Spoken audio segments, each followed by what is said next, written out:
আসসালামু আলাইকুম, Nahar blog and কুকিংয়ে আজকে আমি দেখাবো সহজ রেসিপিতে চিলি চিকেন। চিলি চিকেন দেখতে যেমন সুন্দর, খেতেও সেরকম টেস্টি এবং খুব সহজ বানানো। ঘরে কয়েকটি জিনিস থাকলে সহজেই এটি বানানো যায়। সেই রেসিপিটি আজকে আমি আপনাদেরকে দেখাবো। এটির জন্য আমি প্রথমেই চিলি চিকেন করার জন্য আমি প্রথমেই বুকের হাড় ছাড়া মাংসগুলো আমি নিয়ে নিয়েছি। এরকম সাইজ করে কেটে নেবেন আপনারা সবাই। আমি এখন এর মধ্যে দিয়ে দিলাম ওয়েস্টার সস 1 চা চামচ, ভিনেগার 1 চা চামচ, 1.5 চা চামচ গোলমরিচের গুঁড়া, 1 টেবিল চামচ লাল মরিচের গুঁড়া। অবশ্যই মরিচটা একটু বেশি ব্যবহার করব আমি, কারণ যেহেতু এটার নামই চিলি সেহেতু ঝালটা হতেই হবে। 2 টেবিল চামচ আমি কর্নফ্লাওয়ার দিয়ে দিলাম। এখন একটি ডিম ফেটিয়ে এর মধ্যে আমি দিয়ে দিব। সবগুলো ভালোভাবে মিক্সড করে নিব।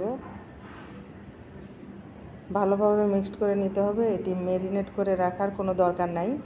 এখন আমি কড়াইতে তেল দিয়ে, তেল গরম হয়ে আসলে এর মধ্যে আমি চিকেনগুলো আলাদা সুন্দর করে একসঙ্গে দেওয়া যাবে না, আলাদা আলাদাভাবে দিতে হবে যাতে একটার সঙ্গে একটা না লাগে। এখন আমি চিলি সসের জন্য যে সসটি আছে সেটি আমি তৈরি করে নেব। প্রথম যে সসটা দেখলেন এটা হচ্ছে টমেটো সস। আমি বেশি পরিমাণে নিয়েছি, এটা কোনো মাপ দিইনি। তারপর দেখলেন চিলি সস দিয়ে দিলাম।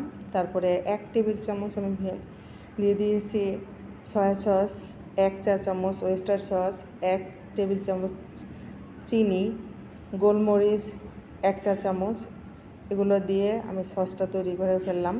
এর মধ্যে আমার মাংসগুলো ভাজা হয়ে গেছে। এখন তেল কমিয়ে আমি তার মধ্যে কিউব করে কাটা রসুন কুচি দিয়ে দিয়েছি। রসুন একটু ভাজা হয়ে গেলে এর মধ্যে আমি দিয়ে দিচ্ছি গ্রিন কালার এবং রেড কালারের ক্যাপসিকাম, এবং দেখেন পেঁয়াজগুলো অনেক সুন্দর করে কিউব করে কেটে নিয়েছি। এগুলো আমি এখন ভাজবো, খুব বেশি ভাজা যাবে না, হালকা সিদ্ধ হয় এমনভাবেই ভাজতে হবে। এর মধ্যে আমি একটি কাঁচামরিচ দিয়ে দিলাম, এটার স্মেলটা খুব ভালো আসবে।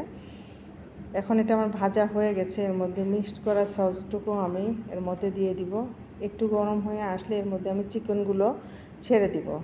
একটু নাড়াচাড়া করে নিলেই হয়ে যাবে আমার চিলি চিকেন। দেখেন রান্না কতটা সহজ। যদি আমার রেসিপি ভালো লেগে থাকে অবশ্যই আমার চ্যানেলকে লাইক ফলো দিয়ে যাবেন। যারা ইউটিউবে দেখছেন আমার চ্যানেলটিকে সাবস্ক্রাইব করে দিবেন। ধন্যবাদ সবাইকে।